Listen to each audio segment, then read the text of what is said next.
So there are a lot of things that are on the table with that. But you will know, anyone who has been watching me or listening to me for years knows this is one of my biggest concerns with basketball. And here's what I have to acknowledge here. I think the fact that Kawhi played as little as he did this year, as few games as he did total this year, they managed his load as well as they did, was a factor in this series. Yeah. Look at his ability to guard Giannis on one side of the floor and still lead his team on the offensive side of the floor. That is hard to do. And if you were worn down by a long regular season, I see that being a concern. And so to me, this is terrible news.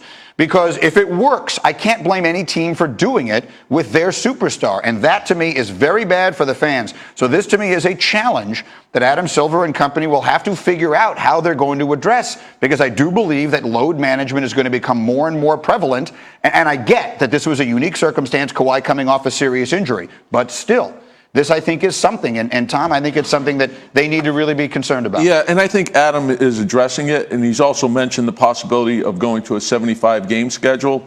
I think we've already seen him take steps in terms of reducing the back-to-backs, and I think that's a big factor. Yeah. I think when you look at the back-to-backs, a guy like Kawhi, he sat out a lot of those games, and I think it was smart on his behalf because he's coming back off of missing nearly an entire season. And I think each player you have to look at individually.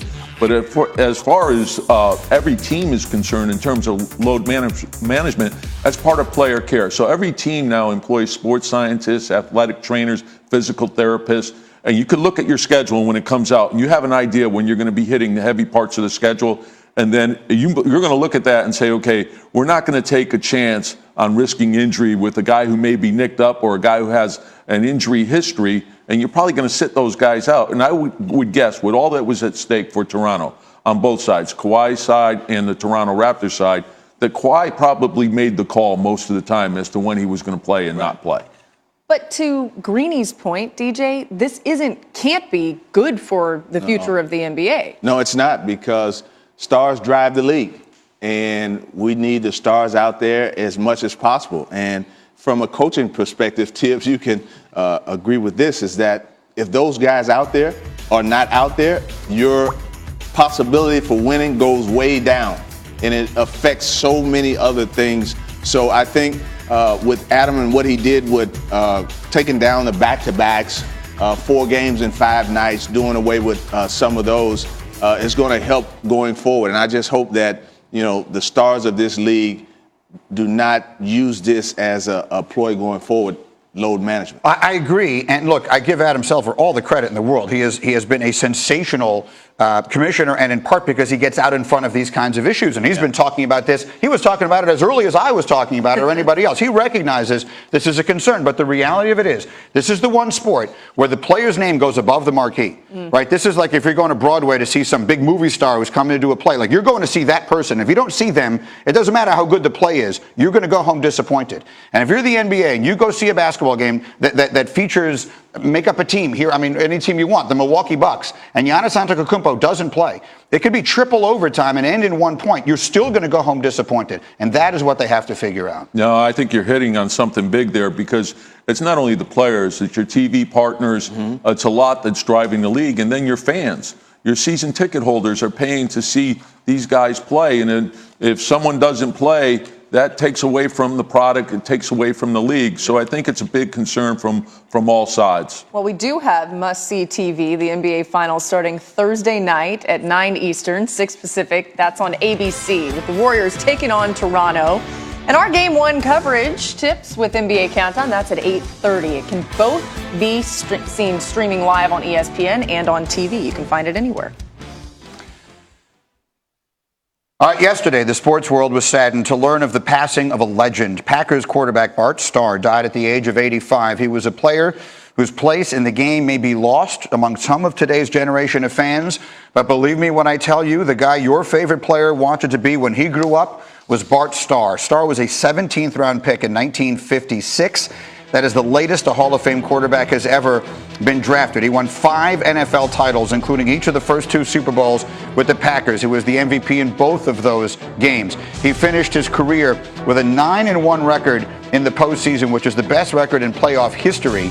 His number 15 is one of 6 numbers to be retired by the Packers. You see some of the numbers there on your screen. And a little later this morning, I will do a personal remembrance of Bart Starr and what his place in the game means to me and should mean to football fans everywhere. But there's someone who knows that way better than I ever could, and that is my longtime friend Bill Curry. And every time I ever introduce Bill, I always pointed out that he played for Don Shula and Vince Lombardi.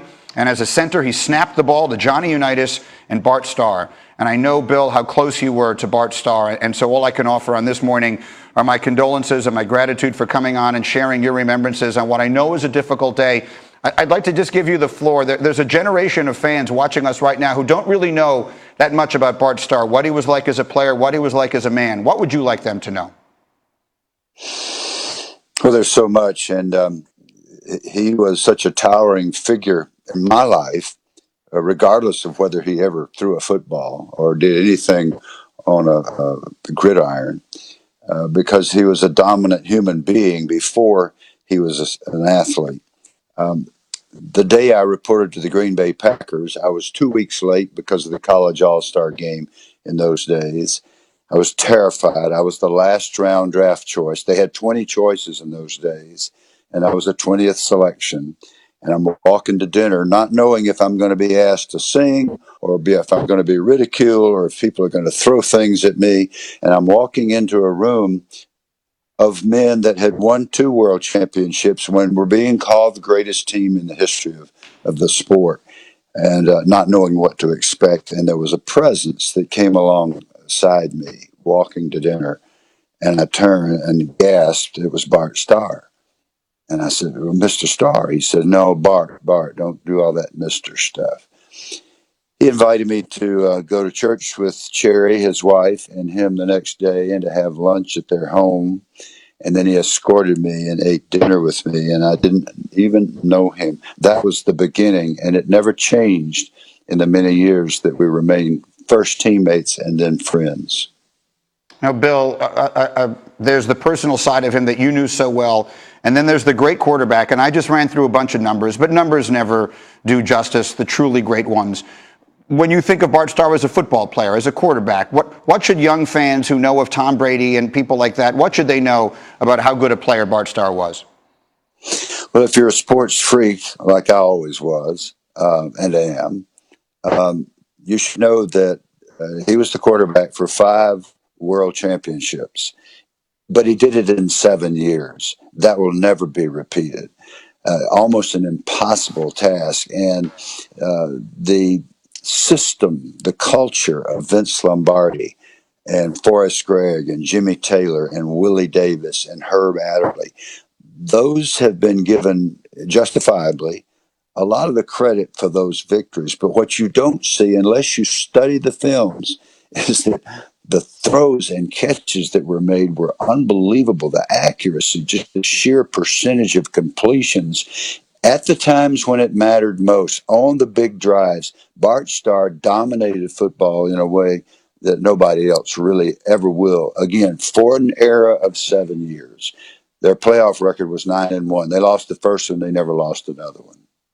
Correct. He finished 9-1, holds a lot of postseason records that still stand to this day, and I'm glad that we're able to remember him together on this day. And Bill, let us do this again under happier circumstances and share some more stories. Thank you so much. Best to you and your family, and thank you for doing this on what I know is a very tough day for you. Thank you. Same to you. The great Bill Curry.